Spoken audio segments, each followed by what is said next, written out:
I've seen this movie before. The time to be putting capital to work is when there's blood rushing through the streets. And that's happening in crypto right now. All of these bankruptcies, defaults, changes in management, it's a cleansing that's going on. It's a very difficult time to fund new projects, and any valuations that people thought they were going to get 4 months ago are being cut in half, sometimes down 60%.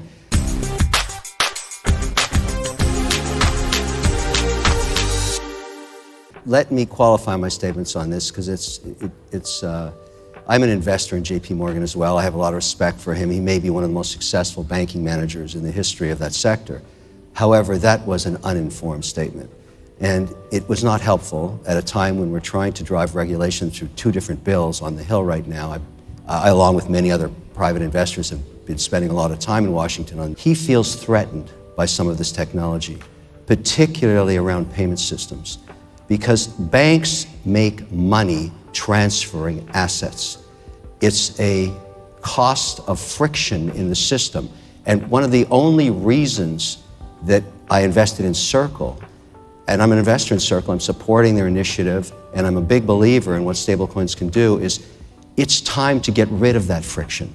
And it's not important that banks be protected so that they can make fees from that friction. When you transfer the US dollar into the Swiss franc to buy Nestle on the Zurich exchange, these banks add 0 value. There's no value created in ACH transfer fees. It would be more transparent, it would be much faster, it would definitely be more productive, but above all, I would save millions of dollars. And so would everybody else. I can't wait till we can do that, because that kind of innovation should be supported. And it is, and that's why we're all here. This isn't about, speculation on asset price. This is about reducing the fees of how the world's economies work.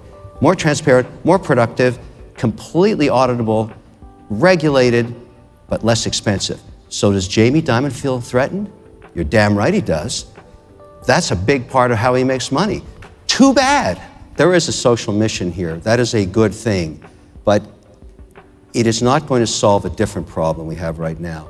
The reason we're stuck in a very low momentum state in crypto and blockchain right now, all the excitement about stable coins and Bitcoin and all the projects and Ethereum on down and Polygon and Miston and everything that's coming, the truth is that none of it is owned by institutions, 0. And so everybody likes to say, yeah, that's not, but sovereign wealth and pension that I service in the indexing business, and there's many people that do what I do, we create indices so that they can invest capital. They are waiting for regulation before they index. And so if all that happened was sovereign wealth funds put 1% to 3% into maybe 6 different projects, it would definitely be some Bitcoin, there'd probably be some Ethereum in there, maybe some Polygon, maybe a little Solana, whatever they want to do and what indexers would do for them based on market capitalization. There are countries that are advanced. There are places like Canada where they allow broker-dealers now attached to accounts, and Canadians can do that. They've got millions of accounts open now. The UAE, Switzerland, France. But the real money, the sovereign wealth capital, is never going to move against the SEC. Never going to happen. And the reason that occurs is that if you're a sovereign wealth fund or a country that's oil rich perhaps, you're generating $250 million every 12 hours. The only place on earth you can put that is in the S&P. The only way you can do that is being compliant with the SEC rules. They are never going to make a move against the SEC in any way until these rules have been determined. So we are being kept out of institutional capital, and Bitcoin is not going to trade above $22,000 until we get policy. Speculate that all crypto assets would appreciate overnight by 10% because it would signal the move for policy. So we should all support the initiative of everybody, and there's other people involved in this. Shout out to Sheila Warren and Perry Ann Boring, who spent countless hours educating legislators on the Hill. Their missions are important, but there's a lack of knowledge with the government that we have to get over this hurdle. So even if just stablecoins, that one thing got policy. And remember, when I go up there, I keep telling these guys, it's just software. It's productivity software.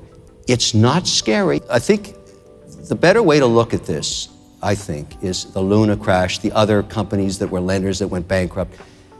In a way, you should look at that optimistically, because what's happening here in this last 9 months is we're scraping the patina and we're removing the idiot management teams out of the market. All these bankrupt ideas will not come back because they were tested and they didn't work. And that's an important way to build a nascent industry. So it's, the litigators will litigate over the assets and the lawyers will sue everybody, and that's okay. They even woke regulators up. You know, when you lose $60 billion, mind you, it was decentralized, so a lot of it was outside of the US, that's maybe good. You got to feel sorry for the pioneers that got the arrows in the back, but they were idiots, so that's okay too. Don't know if the House will flip or what's going to happen with the Senate. It's a coin toss. Maybe this policy has to happen after the midterms, but the whole investment premise of investing now is that you feel, and I'm now speaking, you know, categorically, I've put money in harm's way in crypto across now almost 50 projects and continuing to do so every week because I'm in the camp that says in the next 12 months, something's going to break on policy. Mm-hmm. I think it's going to be the Stablecoin Transparency Act first, but that in itself should open the floodgates because if you ask a big, let's just take a big Middle Eastern bank, I don't have to name the names, but they've got 5 million accounts with over $2 million in each one. And they want to just have access to a stable coin, Bitcoin, and one chain. And they want to offer that to their clients. They won't do that until there's regulation. That would open up within 90 days. And so as an investor, I say to myself, do I position myself now or do I wait for the regulation? Because when in a nascent industry, and I happen to believe, and I've said this multiple times, this sector will be the 12th sector of the S&P in 10 years. Mm-hmm. It will be. As an indexer, I put up to 20% in a sector. So just like I would in energy or just like I would in tech. So why not position myself now? I'm not going to get it right. It's volatile as hell. And some of the stuff I've invested in is going to zero, but not all of it.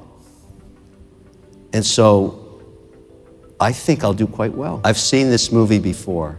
The time to be putting capital to work is when there's blood rushing through the streets. And that's happening in crypto right now. All of these bankruptcies, defaults, changes in management, it's a cleansing that's going on. It's a very difficult time to fund new projects, and any valuations that people thought they were going to get 4 months ago are being cut in half, sometimes down 60%. But the good ideas, and the way to look at this, in my view, and I'm fortunate, I spend a lot of time teaching graduating cohorts of engineers. If you ask them where they want to work, these are the brightest men and women on earth. To get into MIT, you basically need a perfect math score. Mm-hmm. They don't care what country you were born in. You've got to be the best of the best. And some of those dudes are very eclectic people, I have to tell you. But they don't want to work in manufacturing anymore. They don't want to work in the existing 11 sectors of the S&P. They want to work on the chain. They believe that the biggest opportunity for them personally is to work in this nascent space that, you know, and the analogy would be back at the beginning of the internet when only pornography was streamed. That was it. We're at that stage now, and so my argument is to any investor, you can't pour that much intellectual capital into a space and not expect extraordinary outcomes, because those are the people that are going to redefine industries using this technology. I believe that, and I invest in them. And that's why it's good to put money to work now, because every day another cohort comes out. I recently became an Emirati citizen. I'm very proud of that. That's a very enlightened part of the world. 50% of the management there are women. I'm a huge supporter of women entrepreneurs. They're very advanced on their thoughts on crypto, particularly Abu Dhabi, the ADGM. In order to work freely there, it's better to go through the scrutiny of citizenship, which is a heavy scrutiny. If you've had anything that didn't work out in your past, they're going to find it. But the point is, I've gone through that gauntlet for one specific reason. I'm also launching a new fund. It's called Cypher. It's only Web3. My lead investor is from the United Arab Emirates. There's a tremendous amount of capital and interest there to invest in this space. Picking those projects is really an interesting job because I look for utility. I'm looking for, I think Jeremy mentioned in his keynote, we've got to get away from the speculative price of an asset here. We've got to find reasons that it gets embedded into the economy. And so I'm interested in solutions to, how do we make a blockchain that can actually transact currency? I'm very optimistic about what we've said about Ethereum, but I'm sorry, it's still too slow. And you couldn't work within the currency market with that. It's just too slow. I think we're at a phase now where we've stalled out. I talked about the price of Bitcoin. It's not going to go over $22,000 till we have regulation. There's just no capital to move it. It's going to be stuck in this trading range 18 to 22 for 2 years until whatever the Commodities Act gets done or whatever. And you have to realize that. Now, I will say there's capital still going into Bitcoin miners because they're getting awarded coin at 7,000 to 8,000 if they have scale. So it's still profitable, but nobody will fund the early miners that used carbon-based electricity. So those guys are screwed. It's too bad. But there's a pause for policy. Mm-hmm. And it's never has the anticipation been higher than it is now. Everybody is getting bored with the status quo. And the US has to wake up and get its poo-poo together and start regulating this stuff. So I'm not in the camp that says we need to place the original founders of crypto and decentralize and let's fight the government. Screw all that. We know that that's not going to work, and we know that no one's going to make any money if that's the case. That's a bad outcome. The better outcome is regulate the applications on the chains that should be regulated. The policy exists for some of it. Put policy out on stable coins first. I hope that we consider Bitcoin and other token-based opportunities commodities. If there's, if we're going to fractionalize NFTs, maybe there are securities. There's all this stuff. But right now, what we have is turf wars. Turf wars between the regulators, openly declaring turf wars with each other. We got to get this thing done, and we got to move on. And we can tweak it, but it's very frustrating at this point. And I think I speak for a lot of people the same way from the institutional side. It's time to get our act together. We're going to keep losing talent. People are going to go work, on some Caribbean island, not where they should be in the United States. This is very important stuff, and we shouldn't be losing our talent because we can't regulate it. That sounds dumb.